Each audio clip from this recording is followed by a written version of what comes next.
सुना जाता जिस तरह किसी महज़ब माशरे में होता है, लेकिन हमें आज तक का इंतज़ार करना पड़ा। और आज उन्होंने सुबह जब ये पेशी हो रही थी तो जो रहनुमा आए थे हुकूमत की तरफ से, वो कह रहे थे कि उन्हें तो कोई आइडिया नहीं है, कोई गिरफ्तारी नहीं डाली, उन्हें कोई इन्फॉर्मेशन ही नहीं है।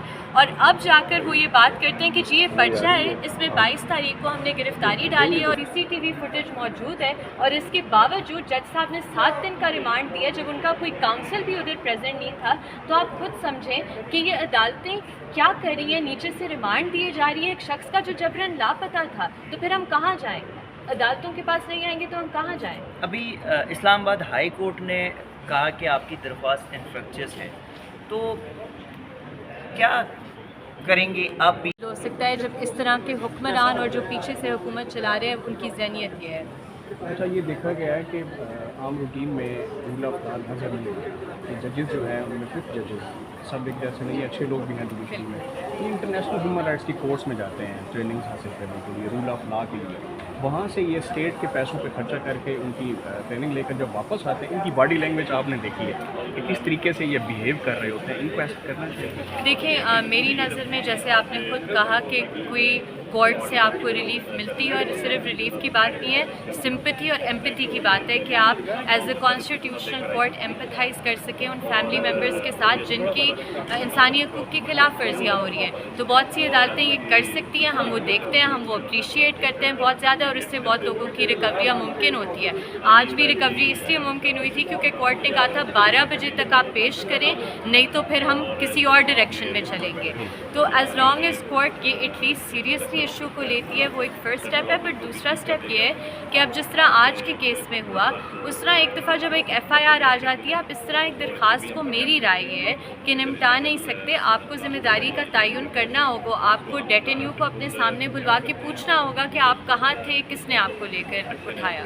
अभी वो कह रहे हैं कि वो बैरिस्टर गोहर रऊफ हसन साहब को गिरफ्तार किया गया, तो उनके पास वो रिकॉर्ड था जो मखसूस नशिस्तों के हवाले से जमा करवाना था, कि वो क्या रहा है? देखिए, ये जिस तरफ हमारा मुल्क जा रहा है, मुझे बहुत अफसोस है और तकलीफ़ होती है, क्योंकि इस मुल्क का इस तरह कोई मुस्तकबिल नहीं हो सकता। और देखें, अब आप सियासी वर्कर्स को, सियासी लीडर्स को उठा रहे हैं, यही चीज़ नून के साथ हुई, यही चीज़ PPP के साथ हुई, और आज वही लोग इस चीज़ में कंप्लिसिट हैं।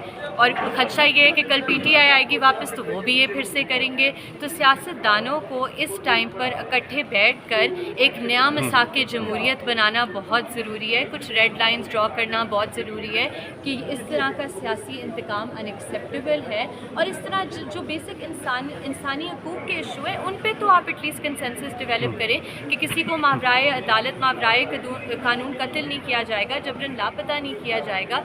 इस पर अगर political parties across the board agree नहीं कर सकती तो फिर इनसे हम क्या उम्मीद रखें? लास्टली आपकी वालदा का एक इंटरव्यू का एक क्लिप सोशल मीडिया पे वायरल है कि उन्होंने आपकी वालदा को भी कहा कि अगर आपने प्रेस कॉन्फ्रेंस ना की तो आपकी बेटी मिसिंग पर्सनस का केस करे, वो भी फिर मिसिंग में आ जाएगी। जी, उन्होंने मुझे ये बात की थी कि सास इदारे के रहनुमा ने थ्रेट करके किसी को हराया जा सकता है। उन्होंने मुझे धमकाया था कि धमका के डराया जा सकता है। नहीं, बट नहीं डराया ना। पॉइंट तो ये है, देखें कि उसके बहुत और फैक्टर्स हैं, मैं उसमें ज़्यादा नहीं इस टाइम पर जाना चाहती, बट पॉइंट ये है कि आप लोगों से ज़बरदस्ती इस तरह डरा धमका के तशद्दुद करके किस हद तक जाएंगे? पूरी आवाम को, 200 मिलियन लोगों के साथ आप ये करेंगे कब तक? और आप अगर एक्सपेक्ट कर रहे हैं कि कोई रिएक्शन नहीं होगी, इन लोगों को अभी एहसास नहीं है लोगों के दिलों में कितनी नफ़रत डेवलप हो रही है और कितना गुस्सा है, और इनको जो कॉन्सिक्वेंसेस फेस करने होंगे फिर ये जाने। कांग्रेस